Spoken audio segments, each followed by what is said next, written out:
तो सभी को नमस्ते प्रणाम। मैं आपका अपना ठाकुर प्रखर सिंह और रात के 9 बज चुके हैं और कहानी का जो सिलसिला है बदस्तूर जारी है। पिछले कई दिनों से जो बदायूं में कांड हुआ उसको लेके चर्चाएं गर्म है। अलग अलग लोग अपना अपना पक्ष रख रहे हैं, अपनी अपनी बातें बोल रहे हैं।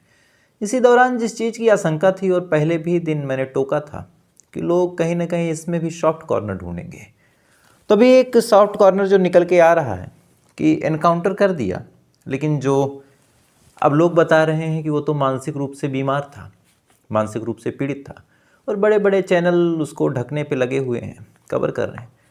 हालांकि जाति धर्म ये तमाम चीज़ें जब आप क्राइम कवर करते हैं तो वहाँ पे नहीं देखनी चाहिए, लेकिन आपको एक चीज़ सोचना चाहिए। ये तमाम चीज़ बोलने से पहले कि वो मानसिक रूप से बीमार था, उसे ज़्यादा गुस्सा आता था। एक आदमी जो बाल काटता हो, बाल में आप मान के चलिए कि सेंटीमीटर सेंटीमीटर का फासला होता है। अगर कोई बढ़िया बाल काट रहा है, उसका बढ़िया कोई सैलून है, तो उसका हाथ, उसका पेशेंस, ये तमाम चीज़ें इतनी होनी चाहिए कि वो एकदम सही से बाल सेट करे, तभी लोग उस पर जाएंगे। इंच सेंटीमीटर में अब तो लोग बताते हैं कि 1 नंबर आप खत रखिएगा, 2 नंबर सामने से रखिएगा, यहाँ 0 कर दीजिए। तो जिसके पास इतना दिमाग होगा, जो इतना पेशेंस रखता होगा, वही बाल काट सकता है। ये कोई बच्चों का खेल नहीं है। और दूसरी और सबसे बड़ी बात, आम पब्लिक तक वो वीडियो नहीं पहुंची, उन्हें रोका गया। लेकिन जो क्राइम स्टोरी कवर करते थे, जिनका लिंक बढ़िया था, उन्होंने उन वीडियो को देखा होगा। मैंने खुद देखा। दोनों बच्चों का अगर आप संघर्ष देखेंगे, जब उनके गर्दन पे छुरा चलाया गया और वो संघर्ष कर रहे थे, तो ऐसा नहीं था कि महज उनको पकड़ा और पकड़ने के बाद गर्दन पे खंजर चलाया, वो वहीं पे गिरे और गिर के मर गए। ऐसा नहीं था। लगभग मान के चलिए कि जो मैंने देखा, अब वीडियो में एग्जैक्ट मेज़रमेंट तो नहीं बता सकता, लेकिन 20 उससे ज़्यादा लंबा फुट, यानी 20 फुट से 30 फुट लंबा छत था और छत की हर एक दीवार पे उन बच्चों के संघर्ष के निशान थे। किसी दीवार पे पंजे के निशान, जो दरवाज़ा बंद था उसको खोलने की बच्चों ने कोशिश की, इधर उधर अपने आप को घसीटते हुए लेके गए कि कुछ रेंग के भी पार कर लूँ। लेकिन ये तमाम चीज़ें बच्चे लगभग 10 से 15 मिनट तक शायद उन्होंने संघर्ष किया होगा। हर एक दीवार तक वो भाग के गए, अपने आप को बचाने की, छुड़ाने की, दरवाजे में कुंडी लगाने की, गर्दन काटते वक्त दरवाजे को पकड़ने की। न जाने कितनी बार उन बच्चों ने कोशिश की, उसके बाद उनके प्राण निकले थे। तो इतनी देर तक उन बच्चों को तड़पाया गया, उन्हें टॉर्चर किया गया। अब एक सवाल आया रहा होगा दिमाग में कि 15 मिनट तक बच्चे तड़प रहे थे, तो माँ और दादी को भनक क्यों नहीं लगी? तो अगर किसी की गर्दन पे खंजर चल जाए तो आवाज़ निकलेगी कहाँ से? आवाज़ आने के लिए भी तो गर्दन की नसों का जुड़ना ज़रूरी है। तो आवाज़ नहीं निकाल सकते थे वो बेचारे। हाँ, पहली दूसरी चीख जो भी रही हो। अब आप सोच के देखिए कि पूरे छत पे संघर्ष के निशान, हर एक दीवार पे पंजे, खून से सने हुए पंजों के निशान, धब्बे। एक आदमी जो बाकायदा बहुत ही बारीकी के साथ लोगों की शेविंग करता हो, लोगों के बाल काटता हो, अंत में उसे पागल करार दे दिया गया और ये कहा गया कि भूत प्रेत के चक्कर में था। अजीब है। और इसके लिए स्नेर ग्रोवर का एक शब्द है, वो मैं यहाँ पे नहीं बोल सकता, लेकिन जो लोग समझदार होंगे समझ गए होंगे। तो हर चीज़ को डिफेंस नहीं करना चाहिए, कहीं ना कहीं इंसानियत, मानवता और ऐसी चीज़ों को भी ध्यान रखना चाहिए। अब आते हैं आज की कहानी की बात करते हैं। और आज की कहानी भी पहली ही कहानी जैसी है। यहाँ पे भी लोगों ने खूब डिफेंस किया, खूब एक तरह से उसको समझाने की, मरने वाले को ही गलत साबित करने की कोशिश की, लेकिन शायद कर नहीं पाए। तो पूरी कहानी क्या है, सिलसिलेवार तरीके से आपके सामने रखता हूँ। और इस कहानी की शुरुआत होती है बिहार से। बिहार में एक जगह लगती है वैशाली, और इसी वैशाली में एक थाना लगता है पातेपुर थाना। और इसी थाना क्षेत्र में एक पंचायत है, बहुहार पंचायत। इस पंचायत में अलग अलग गांव हैं और ऐसे ही एक गांव है मालपुर। और इसी मालपुर में एक मुस्लिम परिवार रहा करता था, जिसके मुखिया थे शौकत अली। शौकत अली की एक बेटी भी थी जिसका नाम था मोहसत खातून। लगभग 18-19 साल उसकी उम्र। 18-19 साल की उम्र में चूँकि ये बालिग हो चुकी थी, पिछले साल की बात है, दिसंबर महीने की 17 दिसंबर को जो मोहसत खातून है अपने घर से गायब हो जाती है। अब जब मोहसत खातून गायब होती है तो परिवार वाले उसको ढूंढने निकलते हैं। पहले तो उसकी फ्रेंड को पूछा कि तुम्हारी फ्रेंड कहाँ गई। अब जब फ्रेंड से पूछा तो उसने बताया कि मुझे नहीं पता कहाँ गई। फ़ोन किया, फ़ोन लगा नहीं। उसके बाद गांव में जहाँ जहाँ इन लोगों के संबंध थे, हर उस घर पे परिवार वाले जाते हैं कि शायद वहाँ गई हो। हर जगह पड़ताल कर लिया, मोहशत का कहीं कुछ अता पता चला नहीं। परिवार वाले परेशान हैं। उसके बाद रिश्तेदारों से भी पूछताछ कर ली कि क्या मोहशत आपके घर पे गई है, वहाँ पे भी मना कर दिया गया। ऐसे ही लगातार परिवार वाले खोजते रहे, गांव के हर एक कोने पे उसकी तलाश कर ली। एक तरफ किसी से पूछते वक्त भी झिझक रहे थे, चूँकि बेटी बड़ी हो चुकी थी, लोग तरह तरह की बातें बनाते। बहरहाल धीरे धीरे पूरे गांव में खबर फैल गई कि जो मोहशत है वो गायब है। लोग तरह तरह की बात सच में करने लगे। इसी दौरान किसी ने शौकत अली से एक बात बोली, कहा कि आपसे हम कहना नहीं चाह रहे थे, लेकिन क्या आपको नहीं पता कि आपकी जो बेटी है वो किसी से प्यार करती है। अब ये चीज़ जब शौकत ने सुनी तो थोड़ा सा परेशान, बड़े तैस में उसने कहा कि किससे। उसके बाद उस आदमी ने बड़े दबे कुचले शब्द में कहा कि वो कोई और नहीं, जो आपके घर ग्वाला आता था दूध निकालने के लिए, उसी से। अब ये बात शौकत अली ने जब सुनी तो एक बार को तो उसे यकीन नहीं हुआ। उसके बाद फिर उसने पता किया। उस आदमी ने भी कुछ ऐसे सबूत दिए, जैसे उसकी किसी फ्रेंड से पूछवा दिया। उसने भी कहा कि हाँ, जो आपकी बेटी है वो जो दूध निकालने आता था संतोष, उससे प्यार करती थी। तो ये तमाम चीज़ें जब पुलिस वालों ने, माफ़ कीजिएगा घर वालों ने देखी, तो फिर पता किया कि संतोष कहाँ है। अब जब संतोष के बारे में पता किया तो पता चला वो भी आज नहीं आया है। अब परिवार वालों को और टेंशन। उसके बाद उसके घर पे पता किया कि आखिर संतोष है कहाँ। तो जब घर पे पता किया तो पता चला कि जो संतोष है वो बिहार छोड़ चुका है और किसी दूसरे राज्य में है इस टाइम। अब एक तरफ बेटी गायब, एक तरफ जिसके ऊपर डाउट था वो भी गायब। संदेह की कोई गुंजाइश अब बची ही नहीं। परिवार वाले सीधा सीधा भाग के थाने जाते हैं और जाने के बाद अपनी बेटी की गुमशुदगी की रिपोर्ट दर्ज करवाते हैं और साथ ही पूरा माजरा समझाते हैं और कहते हैं कि मेरे घर पे जो संतोष कभी दूध निकालने आता था, वही संतोष मेरी बेटी को लेकर भाग गया। अब पुलिस वाले जब ये बात सुनते हैं, चूँकि ये मामला भी अलग अलग धर्मों का था, तो कहीं कोई धार्मिक हिंसा ना बढ़ जाए, इसका भी डर था। तो पुलिस वालों ने अब जांच पड़ताल शुरू की। सबसे पहले जो संतोष है उसके फादर यानी सत्यनारायण चौधरी, उनसे कांटेक्ट किया, उनसे पूछा कि मामला क्या है।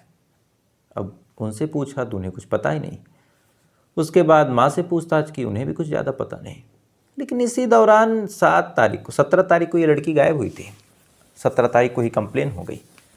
18 तारीख को एक वीडियो आता है और इस वीडियो में बाकायदा दिखाया जाता है कि जो मुशरत है वो संतोष से एक मंदिर में शादी कर रही है और बाकायदा सिंदूर उसकी मांग में डाला जा रहा और दोनों अपनी मर्जी से शादी कर रहे हैं। अब ये वीडियो जब गांव में आया तो गांव में एक तरह से हड़कंप मच गई।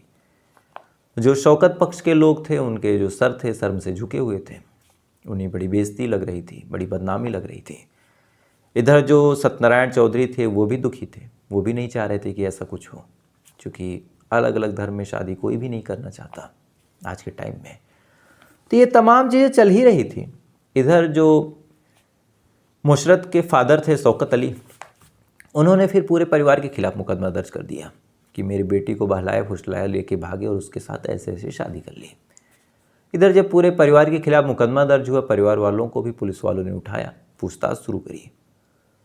तो इस बारे में जब संतोष को भनक लगी तो संतोष फिर वहाँ से चलता है दिल्ली से और वापस आता है बिहार और इसी पातेपुर थाने में जाता है और जाने के बाद सरेंडर करता है। वो सरेंडर करके बोलता है कि साहब, ये रही वो लड़की जिसका नाम है मुशरत, जिसको लेके ये पूरा मामला फैला है, जिसको लेके पूरी कंट्रोवर्सी है। आप इससे पूछ लीजिए कि पूरा बात क्या है और क्या मैं इसको लेके भागा हूँ या फिर अपनी मर्जी से आई है। अब ये सवाल जब पूछा गया और पुलिस वालों के सामने उसने अपना पक्ष रखा, तो पुलिस वालों ने फिर, चूँकि मामला रजिस्टर्ड था, उसको लेके कोर्ट जाते हैं।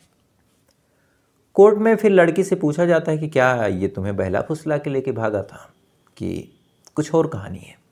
तब लड़की अपनी पूरी कहानी समझाती है और कहती है कि जो संतोष है वो पिछले 4 सालों से मेरे घर पे आते थे। अब संतोष एक्चुअली था शादीशुदा, उसकी बीवी थी, उसके 2 बच्चे भी थे, लेकिन उम्र ज़्यादा नहीं थी, बामुश्किल 23 से 24 साल। तो ऐसी उम्र पे वो शौकत के घर जाता, क्योंकि पढ़ा लिखा ज़्यादा था नहीं, कोई रोज़गार इसके पास था नहीं। तो शौकत के घर पे ये उनके घर जो भैंसें थी उनकी सेवा का काम करता था। भैंसों को नहलाना, उनका दूध निकालना, उनके गोबर को फेंकना, साथ ही घर में कोई काम जैसे लकड़ी ना हो तो लकड़ी फाड़ के ला के देना, साथ ही जो उपले होते हैं वो ला के देना। तो ये तमाम चीज़ें अब शौकत के घर पे संतोष करने लगा। उम्र भी 23-24 साल, देखने में भी अच्छा खासा स्मार्ट। तो कहीं ना कहीं जब शौकत के घर पे ये काम करने जाता है और मुसरत से इसकी नज़रें टकराती हैं, तो मुसरत इसे पसंद करने लगती है। अब पसंद करने लगती है, लेकिन अभी तक एक दूसरे से कोई बातचीत हुई नहीं। वक्त के साथ साथ दोनों ने एक दूसरे को देखा, दोनों ही अब एक दूसरे को देख के पसंद करने लगे। पसंद करने के बाद एक दिन हिम्मत करके मुशरत ने अपने मन की बात बोली। सामने से संतोष का भी मन था, दोनों की रजामंदी, दोनों की प्रेम कहानी शुरू हो गई। अब प्रेम कहानी जब शुरू हुई, धीरे धीरे प्रेम कहानी आगे बढ़ी। तो चूंकि दोनों को मिलने के लिए कहीं बाहर जाना नहीं था, घर पे ही वो काम करने आता, जो भी मिलने जुलने का सिलसिला होता घर पे ही कर लेते। देखने वाले को यूं ही लगता कि शायद मालिक नौकर का ही संबंध है, बाकी कुछ ज़्यादा है नहीं। लेकिन दोनों एक दूसरे के प्यार में इस कदर पागल हो गए थे, खासकर जो मुसरत थी वो, कि वो अब कहीं ना कहीं संतोष के बिना रह ही नहीं सकती थी। इधर संतोष भी मुसरत को लेके काफ़ी सीरियस था, काफ़ी पसंद करता था। उसके भी मन में था कि कैसे भी शादी हो जाए तो ठीक रहे। इधर पहली बीबी से भी संबंध अच्छे नहीं, वो मायके में। तो तमाम तरह से संतोष चाह रहा कि मुसरत से शादी हो जाए, मुसरत चाह रही कि संतोष से शादी हो जाए। लेकिन धर्म, मजहब, साथ ही अमीरी गरीबी, ये तमाम दिक्कतें थी। इसी दौरान लगभग प्रेम प्रसंग में 3 साल गुजर गए और बहुत कम लोगों को इस प्रेम प्रसंग की भनक थी, ना ही दोनों के परिवार वालों को, ना ही दोनों के रिश्तेदारों को। गुजरते गुजरते साल 2023 का दिसंबर महीना आ जाता है। दिसंबर महीने में जो संतोष है वो दिल्ली चला जाता है कि यहाँ पे नौकरी ठीक ठाक मिल नहीं रही, ठीक ठाक सैलरी नहीं मिल रही। और जैसे ही संतोष जाता है और इधर मुसरत देखती है कि अब वो घर पे नहीं आ रहा, उससे मुलाकात नहीं हो रही, तो मुसरत भी बेचैन पीछे पीछे वो भी 17 तारीख को निकल लेती है। वहाँ पे जाने के बाद फिर उससे मिलती है, दोनों पहले से भी टच में थे। मिलने के बाद फिर दोनों एक दूसरे से शादी करने का फैसला करते हैं। अब चूँकि मुसरत भी बालिग थी, संतोष भी बालिग था, तो दोनों एक मंदिर में जाते हैं और एक दूसरे के साथ शादी करते हुए, उसकी मांग में सिंदूर डालते हुए एक वीडियो बनाते हैं और वीडियो अपने फेसबुक पे डाल देते हैं। उसके बाद जब ये खबर फैली कि तलाशी हो रही है, FIR हो गया, फादर साहब जेल में हैं, तब फिर संतोष को लगा कि ये तो गड़बड़ है, मेरी वजह से मेरे फादर साहब क्यों जेल है। संतोष मुसरत को लेके आता है, आने के बाद कोर्ट में तमाम बयान दर्ज करवा देता है। अब कोर्ट ने जब ये बयान सुना, इधर परिवार वाले भी मौजूद थे, तो फिर कोर्ट ने पूछा कि तुम क्या करना चाहती हो। इस मंदिर की शादी की कोई वैलिडिटी तो नहीं है, कोई कागज़ पत्तर पे नहीं हुआ है, लेकिन अगर तुम चाहो तो हम लोग कोर्ट में तुम्हारी शादी करवा दें, और अगर चाहो तो अभी भी मौका है, परिवार के साथ लौट जाओ। तो मुशरत ने कहा कि नहीं, मुझे परिवार के साथ नहीं जाना है, मुझे संतोष के साथ रहना है। अब कोर्ट ने भी कहा कि ठीक है, जब तुम्हारा नहीं मन है तो तुम्हारे ऊपर कोई जोर जबरदस्ती नहीं कर सकता। कोर्ट अपना फैसला सुनाती है, उसके बाद ऊपर उठ जाती है। इसके बाद जो मुशरत है कायदे से पुलिस वालों की कस्टडी में, तो पुलिस वाले मुशरत को शौकत के हवाले कर देते हैं। इधर शौकत भी कहता है कि ठीक है, शादी की तैयारियां करते हैं और शादी करवा देते हैं। अब पूरा प्लान बना। प्लान बनने के बाद शादी के लिए संतोष को भी कहा गया। संतोष पहले से भी रेडी था। इसके बाद जनवरी महीने की बात है, लगभग 14 तारीख को, या फिर कायदे से कहें 13 जनवरी की बात है। संतोष भी अपने घर पे था, लेकिन 13 तारीख को अचानक से अपने घर से गायब हो जाता है। अब संतोष गायब हुआ, परिवार वाले परेशान, संतोष को ढूंढने निकलते हैं। अब इधर संतोष को ढूंढ रहे हैं। ढूंढने के बाद अलग अलग जगहों पे तलाशी ली, उसे फ़ोन किया, संतोष का कुछ अता पता ही नहीं। उसके बाद अलग अलग जगहों पे खबर फैल गई कि संतोष गायब है। पुलिस में भी FIR दर्ज करवाया, लेकिन संतोष का फिर कहीं कुछ पता नहीं। एक दिन गुजरता है, तभी एक खबर मिलती है कि मालपुर गांव में, जहां की रहने वाली मोहशत थी, वहाँ एक लाश मिली है, और वो भी फंदे से लटकी हुई। जैसी ये खबर मिली, चाहे पुलिस वाले हों चाहे संतोष के फादर हो, भाग के उस मालीपुर गांव में जाते हैं। और जैसे ही जाते हैं तो देखते हैं कि संतोष को मार के लटका दिया गया है। अब ये खबर जैसे गांव में फैली, फौरन जितने संतोष के चाहने वाले थे, उसके गांव के लोग थे, फौरन सड़कों पे उतरते हैं, चक्का जाम करते हैं। फौरन मांग उठती है कि शौकत अली को गिरफ्तार किया जाए। लेकिन पुलिस वाले इस कदर अपने कछुआ चाल में चलते हैं कि शौकत अली के घर जब तक पहुंचते हैं, शौकत अली, उसके बेटे, तमाम लोग फरार। इधर जब ये खबर पुलिस वालों के माध्यम से लोकल लोगों को पता चली कि शौकत फरार हो गया, पुलिस ने कुछ किया नहीं, तब फिर धरना प्रदर्शन हुआ, जगह जगह चक्का जाम किया गया, लोग सड़कों पे उतरे।